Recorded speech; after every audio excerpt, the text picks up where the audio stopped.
ഈ പ്രായത്തിലുള്ള ഒരു കുട്ടിക്ക് ഇങ്ങനെ ഒരു ടെൻഡൻസി തോന്നാനുണ്ടായിട്ടുള്ള സാഹചര്യം എന്താണ്? ആ ടെൻഡൻസി എന്തിനു വേണ്ടി ആ കുട്ടി ഇങ്ങനെ ചെയ്തു? ഇതാർക്കും ഇപ്പോഴും വ്യക്തമല്ലാത്തത് കൊണ്ട് ആ കുട്ടി ഇത്രയും ഇളം പ്രായത്തിൽ ഇങ്ങനെ ആത്മഹത്യ ചെയ്തതിലുള്ള സങ്കടം ആ നാട്ടുകാർക്ക് മുഴുവൻ സഹിക്കാൻ വയ്യാത്ത തരത്തിലായി. തിരുവനന്തപുരം നേമത്ത് 9 വയസ്സുകാരി ആത്മഹത്യ ചെയ്ത സംഭവം അക്ഷരാർത്ഥത്തിൽ കേരളത്തെ ഒന്നടങ്കം നടുക്കിയിരിക്കുകയാണ്. ഇപ്പോൾ അവിടുത്തെ വാർഡ് കൗൺസിലർ നമ്മളോടൊപ്പം ചേരുന്നുണ്ട്, MR ഗോപകുമാർ സാർ. കൂടുതൽ വിവരങ്ങൾ നമ്മളോട് പറയുന്നുണ്ട്. സാർ, ശരിക്കും എന്താണ് അവിടെ സംഭവിച്ചത്? കുട്ടിക്ക് എന്താണ് സംഭവിച്ചത്? അഹല്യ എന്ന് പറയുന്ന നേമം സ്കൂളിൽ പഠിക്കുന്ന 4ാം ക്ലാസ്സിൽ പഠിക്കുന്ന കുട്ടിയാണ് മരണപ്പെട്ടത്.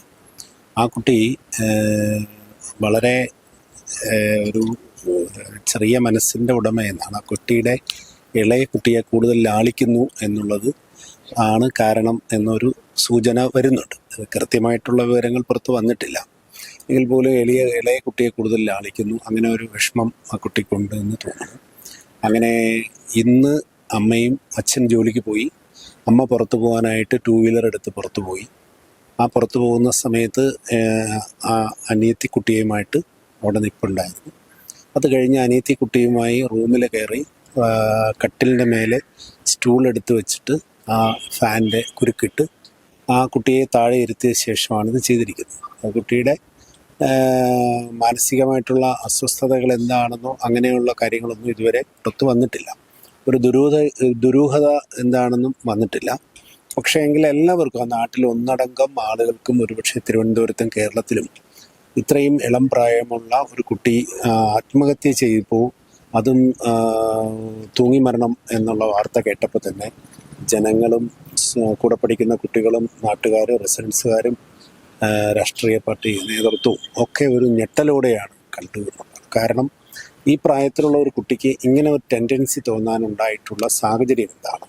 ആ ടെൻഡൻസി എന്തിനു വേണ്ടി ആ കുട്ടി ഇങ്ങനെ ചെയ്തു? ഇതാർക്കും ഇപ്പോഴും വ്യക്തമല്ലാത്തത് കൊണ്ട് ആ കുട്ടി ഇത്രയും ഇളം പ്രായത്തിൽ ഇങ്ങനെ ആത്മഹത്യ ചെയ്തതിലുള്ള സങ്കടം ആ നാട്ടുകാർക്ക് മുഴുവൻ സഹിക്കാൻ വയ്യാത്ത തരത്തിലായി. ഇതാണ് നമുക്കിപ്പോൾ പ്രാഥമികമായിട്ട് മനസ്സിലാക്കാൻ സാധിക്കുന്നതും പുറത്ത് ഒരു ജനപ്രതിനിധി എന്ന നിലയ്ക്ക് നമുക്ക് പറയാൻ സാധിക്കുന്ന ഇതാണ്. സർ, ഇത് പോലീസിൽ പരാതിപ്പെട്ടിരുന്നു. പോലീസ് നടപടിയൊക്കെ സ്വീകരിച്ചു. പോലീസ് വന്നു.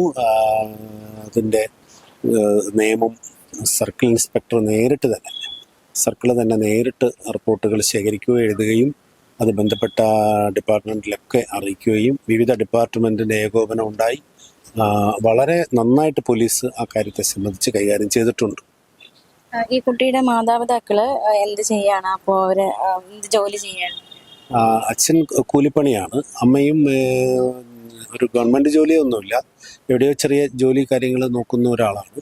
മറ്റ് വലിയ സമ്പത്തുള്ള കുടുംബമൊന്നുമല്ല, സാധാരണ കുടുംബമാണ്. പക്ഷെ വളരെ വിഷമിച്ചാണ് ആ കുട്ടിയെ പഠിപ്പിക്കുന്നതൊക്കെ നന്നായിട്ട് നോക്കി പഠിപ്പിച്ചെടുക്കുന്ന ഒരു ശീലമുണ്ട്. പക്ഷെ അവിടെ ഇങ്ങനെ സംഭവിച്ചപ്പോൾ എല്ലാവർക്കും ഒരു താങ്ങാൻ കഴിയാത്തൊരു സങ്കടമായി മാറി. സാറ് സൂചിപ്പിച്ചതുപോലെ ഈ ആത്മഹത്യ എന്ന് പറഞ്ഞ ഒരു 4ാം ക്ലാസ്സുകാരിയാണ്. അപ്പൊ 4ാം ക്ലാസ്സുകാരി എങ്ങനെ കുരുക്കിട്ടു, അല്ലെങ്കിൽ എങ്ങനെ ആത്മഹത്യ ചെയ്തു? ആ ഒരു ചോദ്യം ഇവിടെ ശക്തമായിട്ട് തന്നെ നിൽക്കുന്നുണ്ട്. അപ്പൊ അതുമായി ആ ഒരു സംശയം ദൂരീകരിക്കുക, അങ്ങനെ രീതിയിൽ എന്തെങ്കിലും നീക്കം നടക്കുന്നുണ്ട്? അതങ്ങനെ ഒരു ദുരൂഹത ഉണ്ടായിട്ടില്ല. കാരണം കട്ടിലിൻ്റെ മുകളിൽ സ്റ്റൂൾ എടുത്ത് വെച്ചിട്ട് സ്റ്റൂളിൻ്റെ മുകളിൽ നിന്നാൽ ഇത് എത്തുന്ന ഹൈറ്റേ ഉള്ളൂ. അപ്പോൾ അത് എത്തിപ്പിടിക്കാവുന്ന ഫാനിൻ്റെ അകലം മാത്രമേ ഉള്ളൂ. അതുകൊണ്ട് ചെയ്തു എന്ന് തന്നെയാണ് നമുക്ക് പ്രാഥമികമായിട്ട് മനസ്സിലാക്കാൻ സാധിക്കുന്നത്. അത് മാത്രമല്ല, ഇനി സംസ്കാരം നാളെയാണെന്ന് അറിയുന്നു. അപ്പോൾ മറ്റ് കാര്യങ്ങൾ എന്തൊക്കെയാണ്?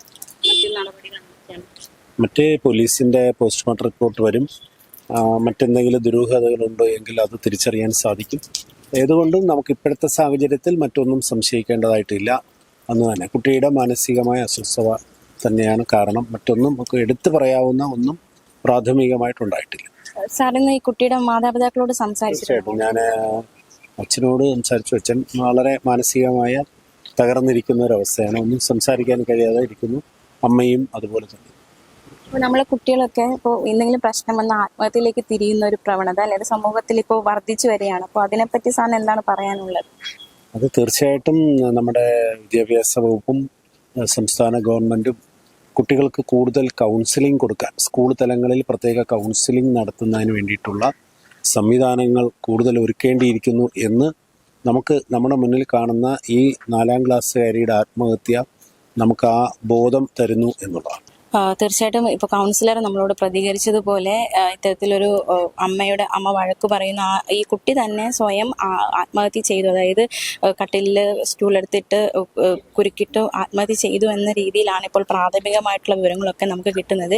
തീർച്ചയായിട്ടും ഒരു സംശയം ഉടലെടുക്കുന്നുണ്ട്. ഇതെങ്ങനെ ഒരു കുട്ടിക്ക് സാധിക്കുമോ എന്ന തരത്തിലുള്ള ഒരു സംശയം ഉണ്ടെങ്കിൽ പോലും പ്രാഥമികമായിട്ട് യാതൊരു ദുരൂഹത അല്ലെങ്കിൽ അത്തരത്തിൽ ഒരു നിലവിലെ വിവരങ്ങൾ അനുസരിച്ച് അത്തരത്തിലൊരു ദുരൂഹതയൊന്നും സംഭവവുമായി ബന്ധപ്പെട്ടില്ല എന്ന് തന്നെയാണ് ഇപ്പോൾ കൗൺസിലറുടെ ഭാഗത്തു നിന്ന് നമുക്ക് അറിയാൻ സാധിച്ചത്. മാത്രമല്ല ഈ കുട്ടിയുടെ മാനസികമായിട്ടുള്ള കുഞ്ഞാണ്, അപ്പോൾ വഴക്ക് പറയുമ്പോൾ ഉണ്ടാകുന്ന ഒരു വേദന, അപ്പോൾ ആ ഒരു തലത്തിലാണ് ഇപ്പോൾ നമുക്ക് ഈ ഒരു സംസാരത്തിൽ നമുക്ക് മനസ്സിലാക്കാൻ സാധിക്കുന്നത്. എന്തായാലും സംഭവം നമ്മളെ ഒന്നടങ്കം നടുക്കിയിരിക്കുകയാണ്. തിരുവനന്തപുരം നേമം ശാന്തിവിള എന്ന് പറയുന്ന സ്ഥലത്താണ് ഇത്തരത്തിലൊരു അതിദാരുണമായ സംഭവം ഉണ്ടായിരിക്കുന്നത്.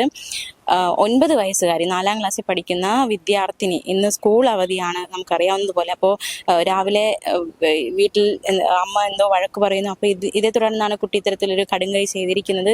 അഹല്യ എന്നാണ് കുട്ടിയുടെ പേര്. അപ്പോൾ തീർച്ചയായിട്ടും വരും ദിവസങ്ങളിൽ, അതായത് നാളെയാണ് സംസ്കാര ചടങ്ങുകൾ നടക്കുക. ഇന്ന് ഈ ഒരു ഇൻക്വസ്റ്റ് നടപടികൾ പോലീസ് സ്ഥലത്തെത്തി, അതുപോലെ തന്നെ ഫോറൻസിക് വിദഗ്ധർ, വിരലടയാള വിദഗ്ധർ അടക്കമുള്ളവർ സ്ഥലത്തെത്തി വേണ്ട നടപടികളൊക്കെ സ്വീകരിച്ചിട്ടുണ്ട്. മാത്രമല്ല മൃതദേഹം ആശുപത്രിയിലേക്ക് മാറ്റിയിട്ടുണ്ട്. ഇത് പോസ്റ്റ്മോർട്ടത്തിന് ശേഷം ബന്ധുക്കൾക്ക് വിട്ടു നൽകും. നാളെ സംസ്കാര ചടങ്ങുകൾ നടക്കും.